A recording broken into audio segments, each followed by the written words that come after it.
করার পর এখানে আঙ্গুলি পেয়েছি মা। বৌমা প্রথমে লিখলাম আমি ধর্ম নিরঞ্জন, হ্যাঁ তারপরে লিখলাম আমি মাতা পিতার চরণ এবং ছয়টি দাদা ও ছয়টি বৌদির চরণে প্রণাম। কি বৌমা হে মা, তারপরে কি লেখা রয়েছে বৌমা? প্রথম প্রহর গেল মা হাসিতে খেলিতে, হ্যাঁ দ্বিতীয় প্রহর গেল মা পাশাসারি খেলিতে। কি বললে? কি বললে বৌমা?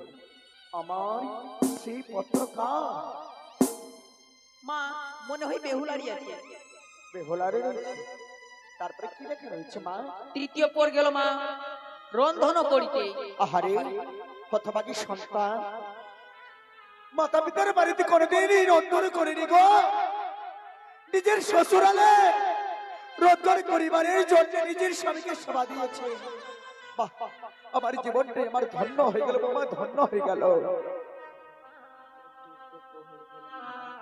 মা বলো বৌমা, আমি যদি পড়তে পারবো না, মা পড়তে পারবো না। কেন? মা আমি যদি বলি আমি তুমি ইস্তিভাবে দাঁড়িয়ে থাকতে পারবে না, মা দাঁড়িয়ে থাকতে পারবে না। কি বললো বৌমা? হে মা, আবার কি লেখা রয়েছে পত্রের মাঝারে? তাহলে শুনুন মা। বলো। চতুর্থ প্রহর গেল মা মোর স্বামীকে বাসর ঘরে কাল লাগিতে পদ্মার দংশন করিতে, তাই সাই পক্ষে লয়ে ভেসে দি সাগর জলে।